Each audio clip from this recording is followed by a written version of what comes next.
Hello students, क्या हाल है सबके? सब बढ़िया। नेक्स्ट टॉपिक स्टार्ट कर रहे हैं हम लोग। कल हम लोगों ने एल्डिहाइड्स एंड कीटोन्स ख़त्म कर दिया था, जहाँ पे केमिकल रिएक्शंस थी। एल्डिहाइड्स और कीटोन्स ख़त्म हो गया है। हमारा चैप्टर का नाम क्या था? Aldehydes, ketone and carboxylic acid. तो हम लोग कार्बोक्सिलिक एसिड को स्टार्ट करेंगे। कार्बोक्सिलिक एसिड में स्टार्ट करने में आज क्या देखेंगे हम लोग? उसका इंट्रोडक्शन और नॉमेनक्लेचर और उसकी प्रिपरेशन को देखते हैं। तो सब जानते हैं नॉमेनक्लेचर में कोई बहुत बड़ी बात है नहीं, अलग से रूल्स नहीं है कुछ एज सच। कार्बोक्सिल ग्रुप के लिए सब लोग जानते हैं कि क्या यूज़ करते हैं हम लोग, सफिक्स यूज़ करते हैं क्या, ओइक एसिड। आपको सबको पता ही होगा, 11वीं क्लास में रूल्स पढ़े ही थे आपने। कॉमन नेम्स जनरली किस बिहाफ पे रखे गए हैं, इसके कॉमन नेम जनरली कैसे रखे गए हैं। सफिक्स एक एसिड तो यूज़ किया गया है, और कहाँ से डिराइव करे गए हैं? लैटिन या फिर ग्रीक नेम से ये डिराइव किए गए हैं। जिस भी लैंग्वेज में ये बने हैं, जिस भी जगह पे बनाए गए हैं, उनके बिहाफ पे ही वहीं से जो उनका नाम एग्जिस्ट करता है वहीं से इन्हें नाम दे दिया गया है। जैसे एग्जांपल देखते हैं। पहला है फॉर्मिक एसिड। फॉर्मिक एसिड क्या होता है?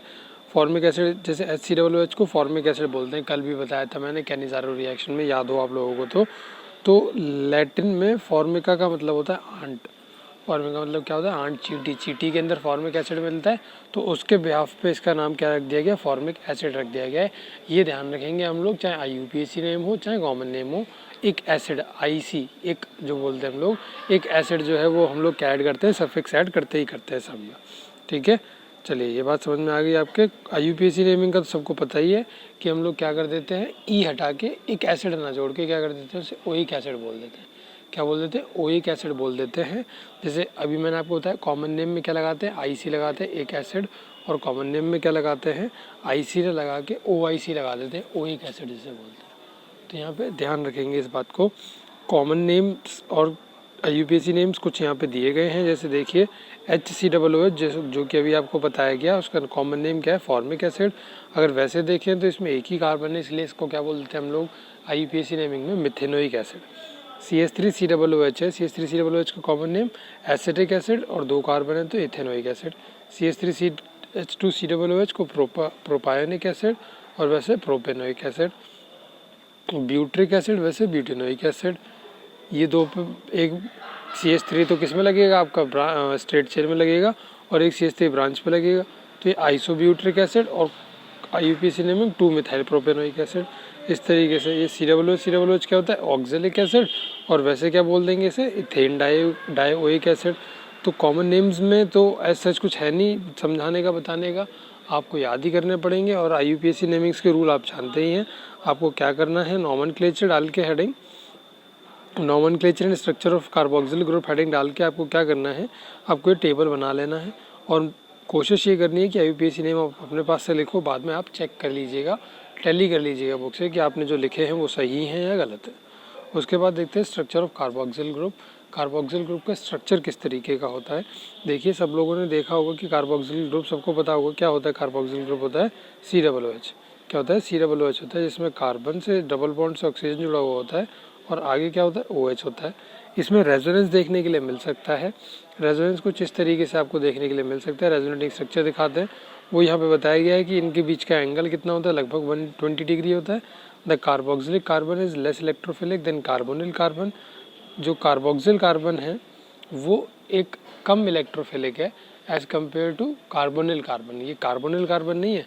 कार्बोनिल कार्बन कौन सा था? जिसमें C डबल बॉन्ड O जुड़ा हुआ था, जो एल्डिहाइड और कीटोन्स के पास में था, उसको हम लोग कार्बोनिल कार्बन बोल रहे थे। इसको हम लोग कार्बोक्सिलिक कार्बन बोलते हैं। बोले जो कार्बोक्सिलिक कार्बन है वो लेस इलेक्ट्रोफिलिक है। लेस इलेक्ट्रोफिलिक वो भी देखा था आपने, वहाँ पे इलेक्ट्रोफिलिक था, उस पर न्यूक्लियोफाइल आके अटैक कर रहा था कार्बन पे, पॉजिटिव चार्ज कार्बन रखता था। न्यूक्लियोफाइल आके अटैक करता था, जहाँ पे आपने न्यूक्लियोफिलिक एडिशन रिएक्शन पढ़ी थी। तो वहीं के हिसाब से बता रहे हैं कि जो कार्बोक्सिलिक कार्बन है वो कम इलेक्ट्रोफिलिक है, मतलब कम उसके पास पॉजिटिव चार्ज रहता है। ऐसा क्यों है? क्योंकि because of the possible resonant structure है शोन बिलो। क्योंकि रेजोनेटिंग स्ट्रक्चर इस तरीके का कुछ वो दिखा देता है, जिसकी वजह से वो अपने पास पॉजिटिव चार्ज रखता नहीं है। नीचे कहाँ भेज देता है? ऑक्सीजन के पास में भेज देता है उस पॉजिटिव चार्ज को। तो पॉजिटिव चार्ज अपने पास नहीं रखेगा तो लेस इलेक्ट्रोफिलिक हम लोग उसे बोल देते हैं।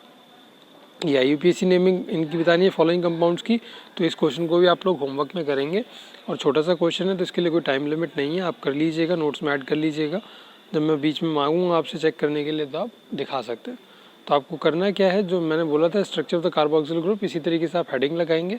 नोट्स नहीं दे रहा हूँ मैं इस पार्ट के, क्योंकि बहुत अच्छे तरीके से लिखे हुए नहीं हैं नोट्स, यहीं मैं आपको बता दे रहा हूँ क्या क्या लिखना है, तो आप यहीं से नोट डाउन कर लीजिएगा अपनी बुक में मार्क करके। स्ट्रक्चर ऑफ कार्बोक्सिल ग्रुप डाल के आपको क्या लिख लेना है, ये स्ट्रक्चर बना लेना है, और यहाँ पे बस एक ये वाली लाइन लिख लेना, the carboxylic carbon is less electrophilic than carbonyl carbon because of the possible resonance structure as shown. अगर आप नीचे बनाते हो, नीचे लिख रहे हो तो एज शोन अबव लिख लेना, अगर आपने पहले बना दिया तो एज शोन बिलो लिख लेना, जैसे मर्जी, मतलब ध्यान देख वो दे लेना अपना कि अबव लिखना है या बिलो लिखना है आपको।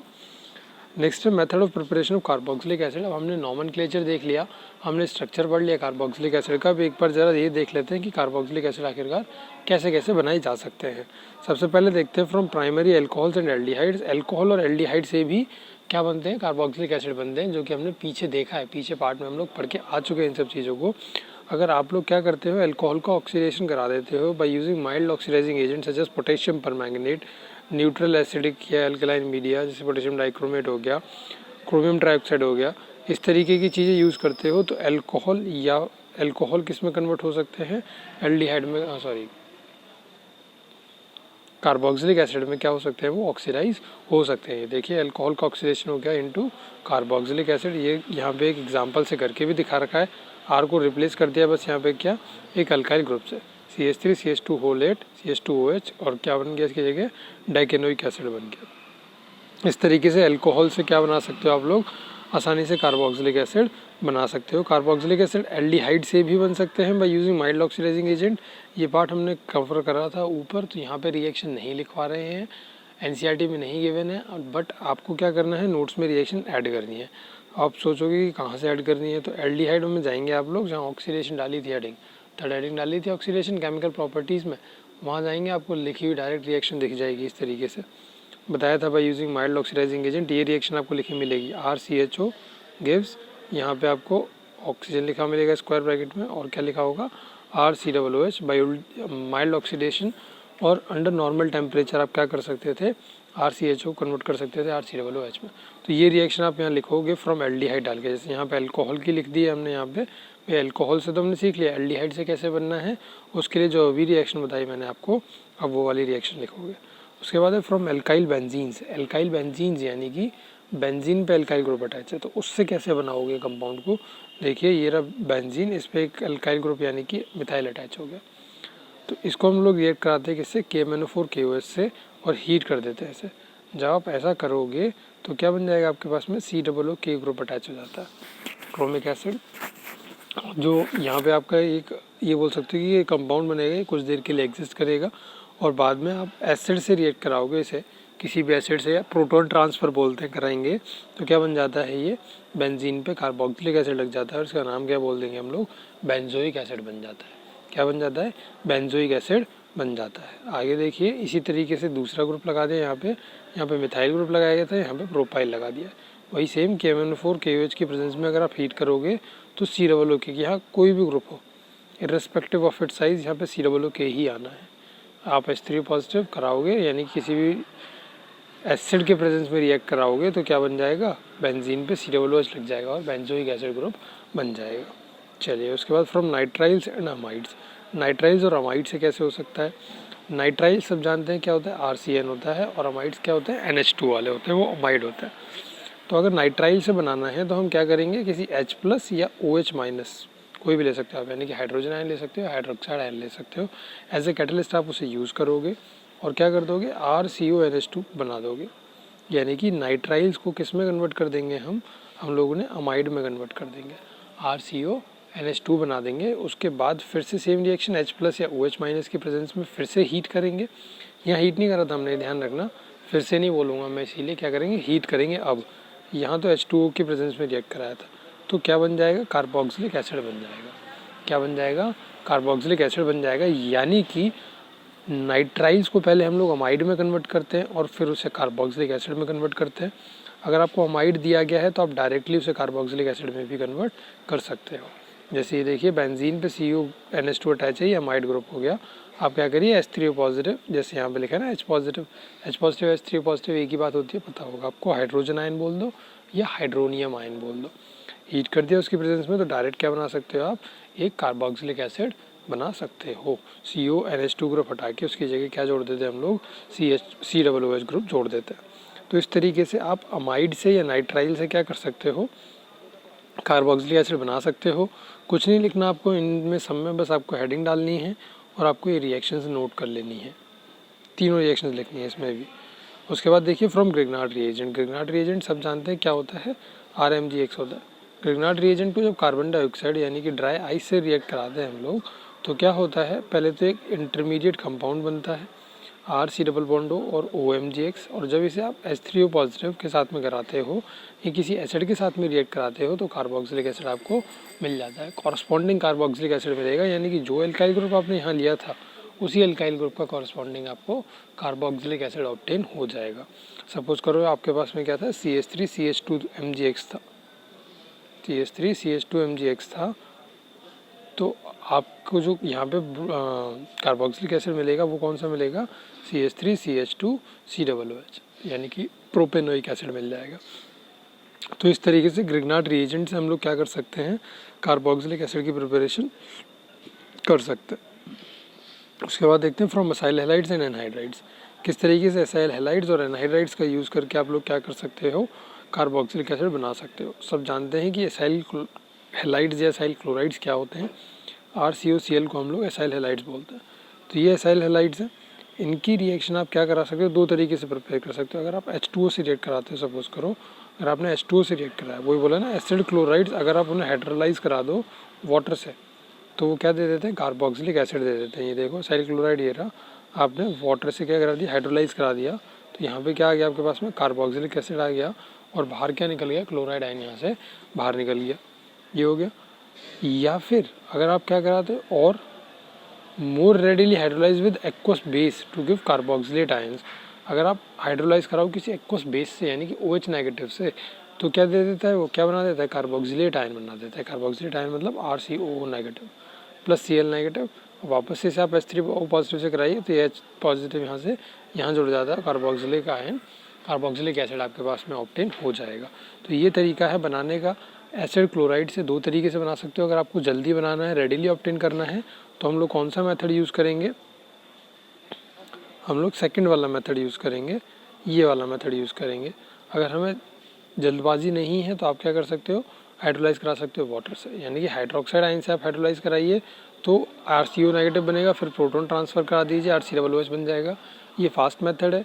H2O की प्रेजेंस में हाइड्रोलाइज कराओगे तो डायरेक्ट RCOOH बनेगा, लेकिन ये थोड़ा स्लो मेथड है as compared to the second method. तो एसाइल हैलाइड्स या एसाइल क्लोराइड्स बोले तो इनको यूज़ करते हुए आप दो तरीके से बना सकते हो कार्बोक्सिलिक एसिड, दोनों तरीके हमने सीखे।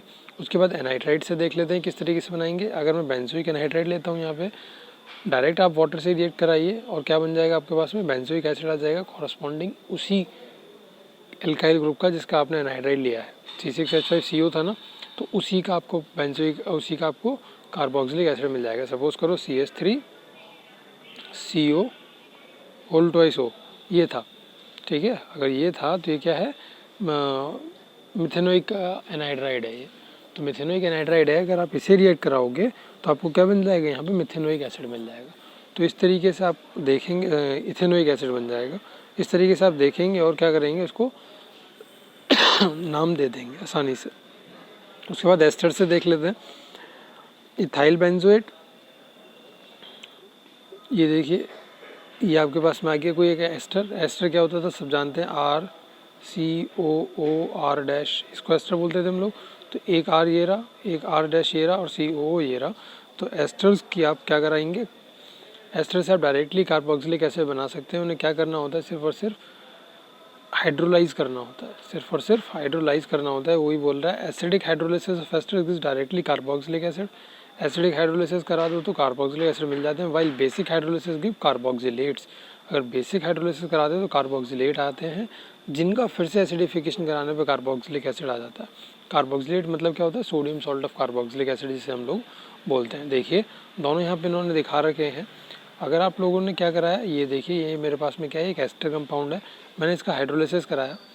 मैंने क्या कराया, इसका हाइड्रोलिसिस नहीं बोले, क्या हाइड्रोलिसिस ही बोलेंगे, बट एसिडिक हाइड्रोलिसिस है, H3O पॉजिटिव है ना, तो इसीलिए क्या बनेगा, डायरेक्टली मेरे पास में कार्बोक्सिलिक एसिड ऑब्टेन हो जाएगा। और साथ साथ में यहाँ पे आपके पास में एक बाई प्रोडक्ट बन जाएगा जिसकी हमें कोई ज़रूरत नहीं है याद रखने की। रिएक्शन लिखोगे तो आपको लिखना पड़ेगा, वैसे कोई ज़रूरत नहीं है। उसके बाद में ये दूसरा तरीका है, ये वही सेम इसी तरीके से कोई दूसरा मैंने एस्टर कंपाउंड लिया है, लेकिन मैंने यहाँ पे बेसिक हाइड्रोलिसिस कराया है उसका। यहाँ मैंने क्या कराया है, बेसिक हाइड्रोलिसिस कराया है। तो मेरे पास में सोडियम सॉल्ट आएगा उसी कार्बोक्सिलिक एसिड का, CH3 CH2 CH2 COONA, और इसको मैं क्या कराऊंगा, एसिडिफाई कराऊंगा फिर से, मतलब इसको H3 पॉजिटिव से रिएक्ट कराना ही पड़ेगा। और जब आपके पास में प्रोटॉन ट्रांसफ़र हो जाएगा, Na हट जाएगा और इसकी जगह पे क्या लग जाएगा आपके पास में H लग जाएगा, यानी कि कॉरस्पॉन्डिंग कार्बोक्सिलिक एसिड बन जाएगा। और ये देखिए यहाँ पे इथेनॉल तो बाहर आ ही गया है, जैसे यहाँ पे इथेनॉल बाहर आया था। तो इस तरीके से आप एस्टर का यूज़ करके भी दो तरीके से बना सकते हो। डायरेक्ट एसिडिफिकेशन करोगे, एसिडिफिकेशन या हाइड्रोलिसिस करोगे, उसकी एसिडिक हाइड्रोलिसिस करोगे तो आप कार्बोक्सिलिक एसिड डायरेक्ट ऑब्टेन कर लोगे, या फिर आप बेसिक हाइड्रोलिसिस करते हो तो आप sodium salt of carboxylic acid obtain करोगे। उसके बाद में फिर से उसका एसिडिफिकेशन कर दीजिए तो आपको क्या मिल जाएगा, यहाँ से कार्बोक्सिलिक एसिड मिल जाएगा। तो ये 6 तरीके बताए मैंने आपको how to prepare carboxylic acid. और एक क्वेश्चन आपको होमवर्क में दिया है नॉमेनक्लेचर का। नेक्स्ट वीडियो में जब मिलेंगे हम लोग तो आपको आगे की बात बताएंगे और स्टार्ट करेंगे चीज़ों को फिजिकल प्रॉपर्टीज़ से कि कार्बोक्सिलिक एसिड की फिजिकल प्रॉपर्टीज़ क्या होती हैं, और पढ़ेंगे आगे फिर उससे आगे केमिकल प्रॉपर्टीज़ को। और एक चीज़ बतानी है यहाँ पे, मैंने आपको जो एल्डोल कंडेंसेशन बताया था, उसमें मैंने आपको अल्फ़ा हाइड्रोजन जो बताया था वो कौन सा बता दिया था मैंने आपको, वो बता दिया था कि जो जैसे ये वाला था ना कि CH3CHO, इस तरीके से। नहीं कोई दिक्कत नहीं है, ठीक है, जो बताया था वही ठीक है, कोई दिक्कत नहीं है। नोट्स में जो लिखा है उसमें करेक्शन कर लेना, अल्फ़ा बीटा वहाँ जो लिखे गए हैं उन्हें काट देना, वहाँ से कोई ज़रूरत नहीं है अल्फ़ा बीटा लिखने की। वहाँ पे जो नोट्स में था उसमें करेक्शन कर लेना। वीडियो में जो बताया गया है वो बिल्कुल सही बताया गया है आप लोगों को। मिलेंगे नेक्स्ट वीडियो में। आज की वीडियो अच्छी लगी हो तो do like the video and share it with your friends if you can. Will see you in the next video. Till then do take good care of yourselves. Bye bye.